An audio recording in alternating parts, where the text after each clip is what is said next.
Hey, Slater Crusaders, thankfully this ridiculous trial is over now, and I think we should now have an investigation into what really needs to be investigated, and that is the lack of proper security on January 6th that enabled this to even happen in the first place. Scott Hounsell's with us. He is at Red State, the resident data and polling expert, redstate.com. What's going on, Scott?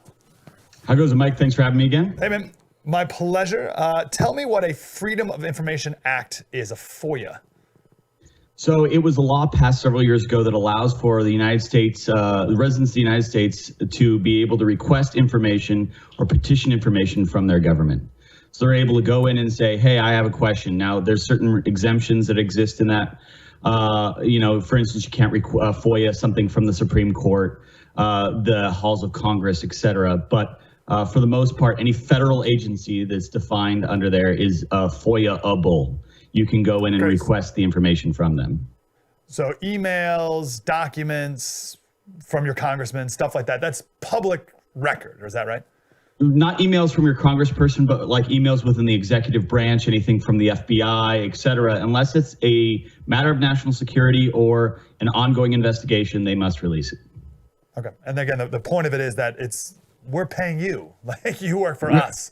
Transparency in government. The thing that we should be having, but don't often. So we're very grateful that there's people like you who make these FOIA, Freedom of Information Act requests. So you tried to make some FOIA requests of whom the other day?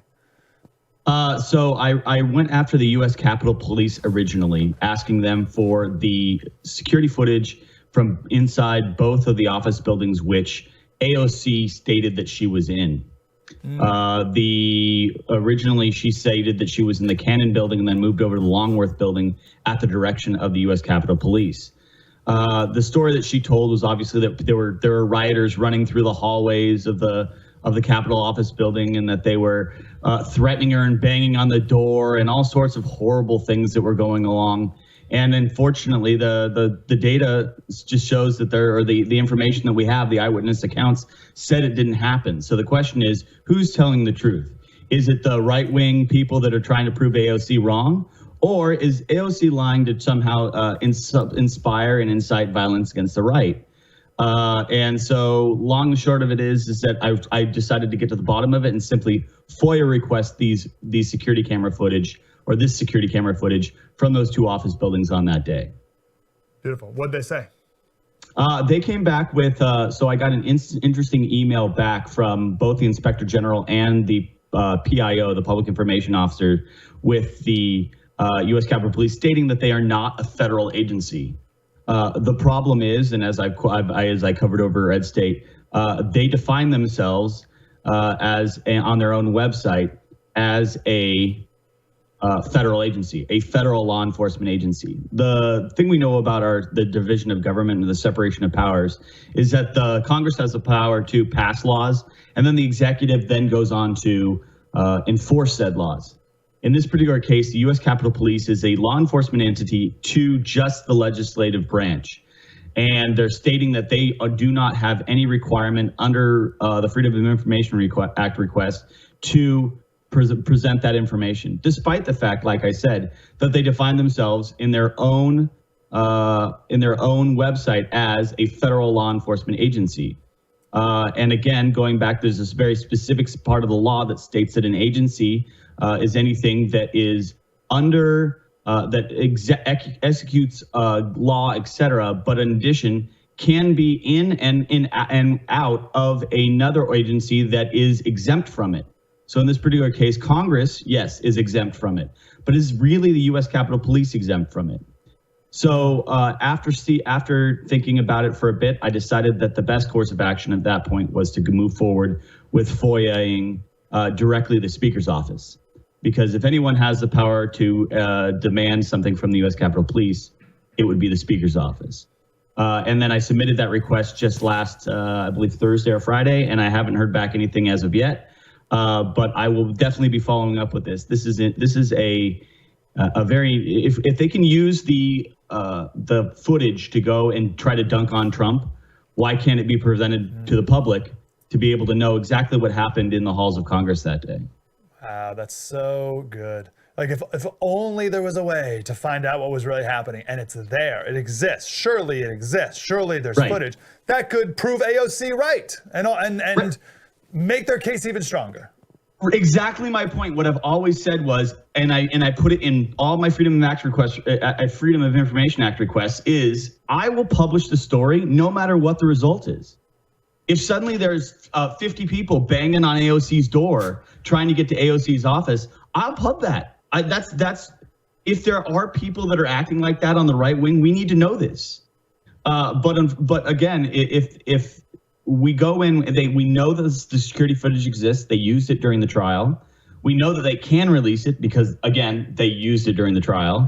So why can't we have, as the people, we the people, this is the people's house, why can't we the people have access to that security camera footage? Yeah, superb, Scott. That's really good. Ever since AOC made those comments and everyone just ran with it without asking any questions, unlike you, my first thought was, is anyone going to talk to the officer that she's talking about? Like, is he ever going to speak? And I want to ask you, like, is he able to speak? Because AOC says he was mean and said these things and yelled and blah, blah. And I'd love for the officer to come back and be like, oh, it was loud. And I was speaking sternly. And I knew that this was because one of her complaints was he didn't escort us to this location. And he could be like, oh, well, there were a bunch of other people I needed to tell to get out of their offices and go to the safe location. I couldn't escort you. You were with a bunch of other people. I thought you were safe. I knew you were safe because I'd love to get his side of the story. Are we ever going to hear that officer's side of the story? Due to the non-specific nature of AOC's story, I think that every kind of Capitol Police officer is kind of looking around going, did you do that? Did I do that? Yeah. So again, there's really no one specific that we could call or that we could reach out to. I myself would be interested in that as well. And in fact, that's a great idea. Maybe that we need to start going after and requesting access to the police officer who spoke sternly to AOC and yelled at her and all the rest of it. I mean, again, the story that exists is that she was hiding and that she was cowering and that she was worried about whether or not she was going to be a parent. And if the evidence supports that, those are legitimate concerns, and we should support her and criticize those that conducted themselves that way. Sure. If there isn't, this is fear mongering, and this serves no other purpose other than to drive the country apart further, and incite and potentially incite violence against the right. Yeah, one of the themes of our show is people make movies in their head. And this is a perfect example. If you love AOC and if you want to believe that was an insurrection, you have that vision you talked about with 50 people, mobs, insurrectionists, and the officers screaming, yelling, blah, blah.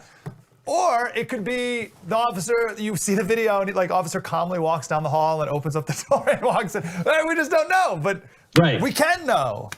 And again, this is the point is that the evidence exists for us to be able to confirm this story. And if it confirmed in the Democrats' favor, they could dunk on the right until 2022, 2024, every minute of every day. But unfortunately, they're not willing to release it, which then leads me to believe that the story is a bunch of hogwash.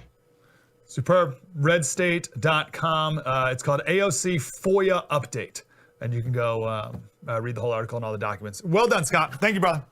Thanks so much, man. Have a good day. That's awesome. That is really, really good stuff. All right, coming up next, we'll talk to Professor Vincent Racaniello. We'll see if he has any good news about when we're going to get out of this COVID mess. He's a pretty optimistic guy, so we'll see what he says next. True story. Mike Slater, spread the word.